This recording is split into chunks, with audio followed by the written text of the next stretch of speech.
할렐루야. 수완이 한인교회 성도 여러분, 또 아침 묵상 오늘의 말씀에 참여하고 계신 모든 여러분, 지난 주말도 평안하셨습니까? 복된 월요일 아침입니다. 주님 안에서 한 주를 시작하면서 마음의 소망과 평안이 가득하시고 오늘도 주님의 은혜 가운데 걸어가는 복되고 귀한 하루가 되시길 바랍니다. 오늘 이제 본문이 바뀌어서 저희들이 묵상할 말씀은 고린도전서 1장 18절에서 25절입니다.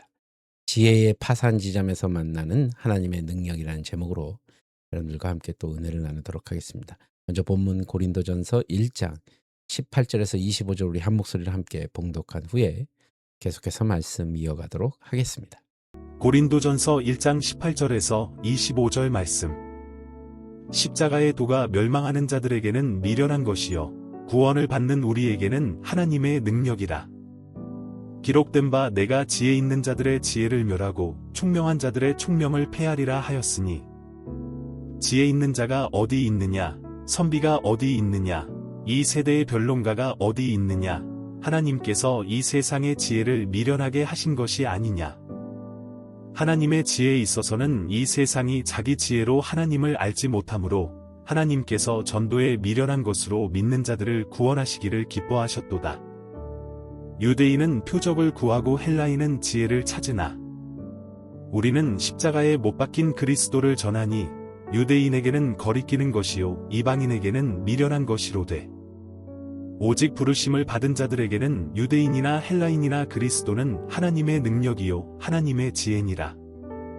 하나님의 어리석음이 사람보다 지혜롭고 하나님의 약하심이 사람보다 강하니라. 아멘.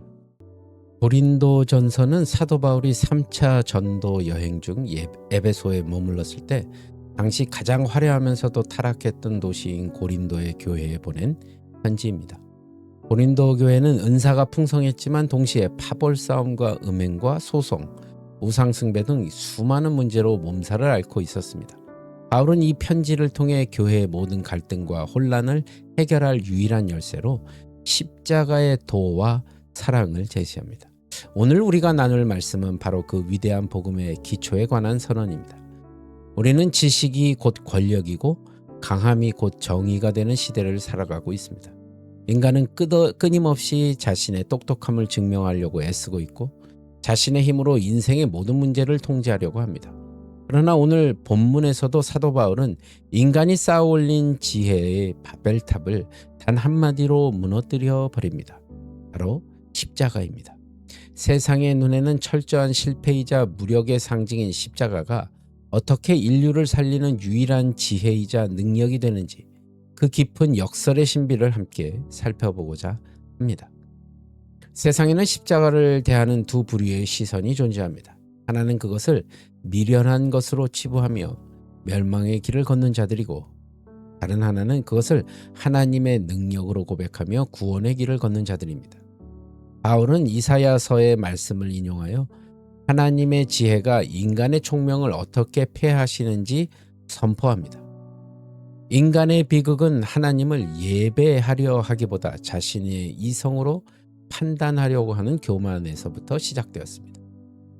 내 논리에 맞지 않으면 하나님이 아니다라고 선언하는 현대인들에게 십자가는 거북한 장애물일 뿐입니다. 그러나 인류 역사를 보십시오. 인간의 지혜는 문명을 발달시키고 삶을 편리하게 만들었을지는 모르나 인간 내면의 깊은 죄성이나 죽음의 공포 앞에서는 처참하게 자산했습니다. 지혜가 깊어질수록 허무도 깊어졌습니다. 하나님은 바로 그 인간의 지혜가 한계에 부딪힌 그 지점에서 세상이 가장 어리석다고 비웃는 십자가의 복음을 통해 구원의 문을 활짝 여셨습니다. 참된 지혜는 더 많은 정보를 소유하는 것이 아니라 창조주 앞에 나의 무지함을 고백하는 겸손으로부터 시작된다는 사실을 잊지 마셔야 할 것입니다. 당시 사람들은 각자의 종교적, 철학적 선입견으로 복음을 재단했습니다. 유대인들은 표적을 구했죠. 그들이 기대한 메시아는 로마를 단번에 무너뜨릴 만한 압도적인 권능의 왕이었습니다. 그런 그들에게 나무에 달려 저주를 받는 형상으로 죽어가는 예수는 도저히 받아들일 수 없는 꺼리끼는 것이었습니다. 장애물이었다는 이야기죠. 반면 헬라인들은 지혜를 구했습니다. 합리적 사유와 수사학을 숭상했던 그들에게 신이 인간의 손에 죽었다는 이야기는 논리적 모순이자 어리석은 신화에 불과했습니다. 십자가는 수치와 패배의 상징인데 어떻게 그곳에 메시아의 영광이 있느냐고 비웃었습니다. 하지만 부르심을 입은 우리에게 십자가는 이 모든 한계를 뛰어넘는 하나님의 지혜입니다. 십자가는 공의와 사랑이 만난 정점입니다. 죄를 심판하셔야 하는 하나님의 공의와 죄인을 살리셔야 하는 하나님의 사랑이 십자가라는 단 하나의 지점에서 완벽하게 해결된 것입니다. 이것은 세상의 어떤 철학자도 고안해낼 수 없는 신비로운 지혜입니다.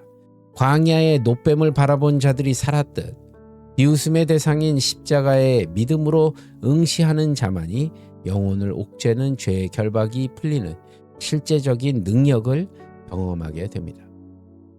바울의 선포는 역설의 절정을 이루고 있죠. 하나님의 어리석음이 사람보다 지혜롭고 하나님의 약하심이 사람보다 강하다. 세상은 더 큰 힘을 가져야 승리한다고 믿으며 무기를 만들고 성을 쌓죠. 그러나 하나님께서는 당신의 독생자를 죽음으로 내어주시는 가장 약해 보이는 방식을 선택하셨습니다. 스스로 낮아지고 죽으심으로써 죽음의 권세를 잡은 자를 멸하신 것입니다. 이것이 십자가의 승리입니다. 우리의 삶에서 십자가의 능력이 나타나지 않는 이유는 십자가가 약해서가 아니라 우리가 여전히 너무 강하기 때문입니다. 여전히 내 계산기를 두드리고 내 자존심을 지키려 하고 내 힘으로 상황을 반전시키려 고집을 피운다는 것이죠. 십자가의 능력은 내가 완전히 무너지고 주님, 저는 아무것도 아닙니다 라는 그 고백, 그 약함의 자리에서 폭발적으로 나타납니다. 십자가는 이기적인 본성을 깨트리고 타인을 위해 죽을 수 있는 헌신적인 존재로 우리를 재창조합니다. 가장 낮은 곳에서 흘러나온 그 보혈의 사랑이 세상 그 어떤 권력의 칼보다 강하다는 사실을 잊지 마시기 바랍니다. 사랑하는 성도 여러분, 오늘 여러분의 인생이 뜻대로 되지 않아 답답하고 계십니까?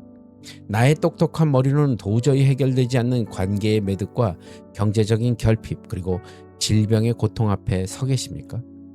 여러분 기억하십시오. 여러분의 지혜가 끝난 그 자리가 하나님의 지혜가 일하기 시작하는 최적의 장소라는 사실입니다. 여러분의 힘이 바닥이 나서 손을 늘어뜨린 그 지점이 하나님의 강함이 머무는 지점입니다. 십자가는 2000년 전의 사건이 아니라 오늘 나의 약함과 결핍을 하나님의 승리로 바꾸어 놓는 실제적인 능력입니다. 세상의 지혜를 의지하지 마십시오. 내 자신의 강함을 신뢰하지 마십시오. 오직 미련해 보이고 약해 보이는 그 십자가를 단단히 붙잡으시기 바랍니다. 십자가 앞에 나의 교만과 계산을 내려놓을 때 주님은 여러분의 삶을 세상이 감당할 수 없는 승리의 노래로 채워주실 것입니다. 십자가의 역설적 축복이 여러분의 평생에 가득하기를 우리 주 예수 그리스도의 이름으로 간절히 축원합니다. 기도하시겠습니다. 주님, 오늘의 삶도 허락하심을 감사합니다. 주님, 오늘도 주님의 그 십자가만을 바라보며 나아가 승리하는 귀하고 복된 믿음의 하루가 될 수 있도록 인도하여 주시옵소서. 모든 것 주님께 감사드리며 나사렛 예수 그리스도를 받들어 간절히 기도드리옵나이다. 아멘.